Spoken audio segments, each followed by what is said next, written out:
Douglas, com relação a essa questão do Carlos Gabas, eu inclusive já falei na semana passada, falei inclusive no mesmo dia, né? Eu até coloquei no programa a minha opinião. Carlos Gabas é um meliante transnacional, né? Internacional, uma pessoa que tem ligações tanto aqui, ramificações aqui no Brasil, quanto em Cuba, quanto na Venezuela, quanto nos países africanos que foram beneficiados com recursos do governo brasileiro nas gestões do PT. E a CPI do Senado não quer investigar coisa nenhuma. A CPI do Senado não quer investigar a corrupção. Eles acham que a corrupção praticada principalmente pelos governos estaduais nessa questão dos recursos da pandemia não deve ser tocada, deve ser intocável. Porque ela também foi praticada em nível de prefeituras municipais, especialmente aquelas que são ligadas aos governos do PT, aos governos da esquerda.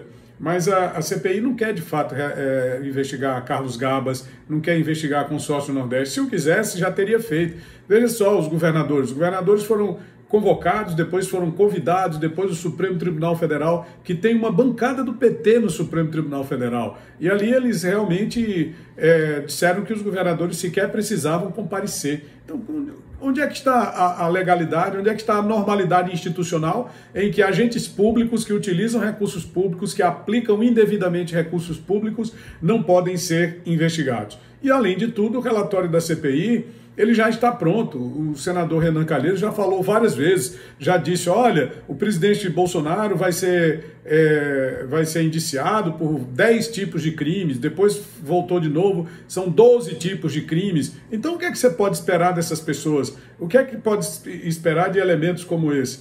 Um dos senadores aí do PT chegou a dizer, e foi ironizado apropriadamente pelo senador Girão, de que o Kelps Lima já tem o relatório pronto da CPI, e o Calheiros. Quer dizer, 2 pesos e 2 medidas comprovadamente. Eles estão o tempo inteiro cuspindo, escarrando e cuspindo na cara do povo brasileiro, que não se enoja, que não se indigna com isso. Porque esses meliantes que estão integrando hoje essa oposição no Brasil são verdadeiros bandidos. Veja aí quantos crimes, são 10 inquéritos no Supremo Tribunal Federal, esse Renan Calheiros, esse Omar Aziz, 300 milhões de reais desviados em recursos da saúde no Amazonas, inclusive a família inteira está presa, a mulher está presa, os 3 irmãos estão presos, cumprindo pena domiciliar por conta de roubo do desvio do dinheiro da saúde no Amazonas, e esse camarada vem querer arrotar a autoridade moral. Não tem autoridade moral de coisa nenhuma. Entendeu? É uma CPI de palhaços, é uma CPI de vigaristas e não é aqui nenhuma defesa de governo Bolsonaro, não. O que nós defendemos é a legalidade. Se isso estivesse sendo feito também com o governo do PT, ou com o governo de Michel Temer, ou com o governo de Fernando Henrique Cardoso, nós estaríamos dizendo a mesma coisa, porque o que nós somos é um legalista, é um defensor do Estado de Direito. Já que se fala em democracia, como é que você pode ter democracia num país em que partidos se elegem comprando votos e falindo o país como esse PT? Entendeu? Não existe. Esse Renan Calheiros, isso é uma picaretagem explícita, o que está sendo feito por essa CPI. Não tem objetivo de apurar coisa nenhuma. O que é que uma CPI como essas vai resolver o problema da pandemia? Eles já estão há quase 6 meses em atividade. Quer ver? Conte comigo aí, olha. Abril, maio, junho, julho, agosto, setembro, outubro. Nós já estamos há 6 meses de CPI. Em que foi que essa CPI ajudou a reduzir o índice de óbitos da pandemia ou a aumentar os valores dispendidos pelo próprio governo federal, que é só quem está comprando vacina, é só quem está mandando recursos para os estados e para os municípios?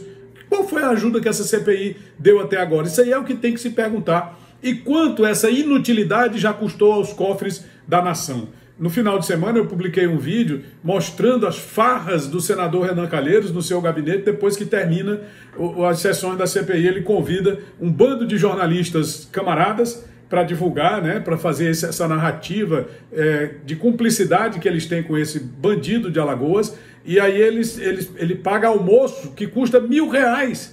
Uma refeição do senhor Renan Calheiros, para ele e para os seus jornalistas camaradas, R$1.000 numa refeição. Você está de brincadeira, Douglas? Que CPI é essa? Que droga de Senado é esse?